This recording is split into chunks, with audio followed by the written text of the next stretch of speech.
ಇಂದು ಹುತಾತ್ಮರ ದಿವಸ, ಶಹೀದ್ ದಿವಸ್. 1928ರಲ್ಲಿ ಕ್ರೂರ ಆಂಗ್ಲ ಸರ್ಕಾರ ಸೈಮನ್ ಕಮಿಷನ್ ತಂದಿತು. ಇದರಲ್ಲಿ ಭಾರತೀಯ ಒಬ್ಬ ಸದಸ್ಯನೂ ಇರಲಿಲ್ಲ.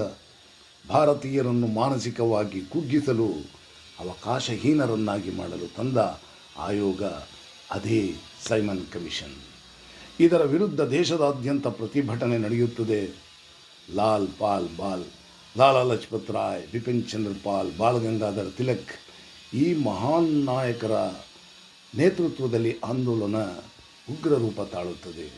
ಲಾಹೋರ್ನಲ್ಲಿ ನಡೆದ ಪ್ರತಿಭಟನೆಯಲ್ಲಿ ಮಹಾನ್ ಗಣ್ಯ ವ್ಯಕ್ತಿ ಅನಿಸಿದ್ದ ಲಾಲಾ ಲಜಪತ್ ರಾಯ್ ಅವರಿಗೆ ಸ್ಕಾಟ್ ಎನ್ನುವ ಆಂಗ್ಲ ಅಧಿಕಾರಿಯಿಂದ ವಿಪರೀತ ಹೊಡೆತ ಬಿದ್ದು ಕೆಲ ದಿವಸಗಳಲ್ಲಿ ಅಸುನೀಗುತ್ತಾರೆ. ಈ ಸೇಡನ್ನು ತೀರಿಸಲು, ಸ್ವಾತಂತ್ರ್ಯದ ಕಿಚ್ಚನ್ನು ಹಚ್ಚಲು ಭಗತ್ ಸಿಂಗ್, ರಾಜ್ಗುರು, ಸುಖದೇವ್ ಪಣ ತೊಡುತ್ತಾರೆ. ಸ್ಯಾಂಡರ್ಸ್ ಎನ್ನುವ ಮತ್ತೊಬ್ಬ ಕ್ರೂರ ಆಂಗ್ಲ ಅಧಿಕಾರಿಯನ್ನು ಸ್ಕಾಟ್ ಎಂದು ತಪ್ಪಾಗಿ ತಿಳಿದು ಕೊಲ್ಲಲಾಗುತ್ತದೆ.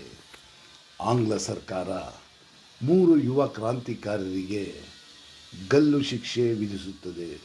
ಅದು ನಡೆದದ್ದು 23 ಮಾರ್ಚ್ 1931.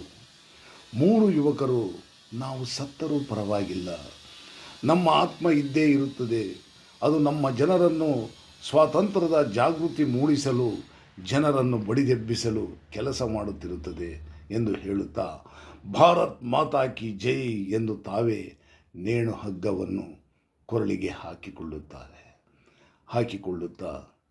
ಅಮರರಾಗುತ್ತಾರೆ. ಸರ್ಫರೋಶಿ ಕಿ ತಮನ್ನಾ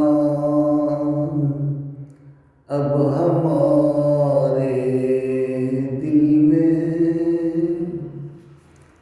सरफरोशी की तमन्ना अब हमारे दिल में, देखना है जोर कितना बाजुए कातिल में.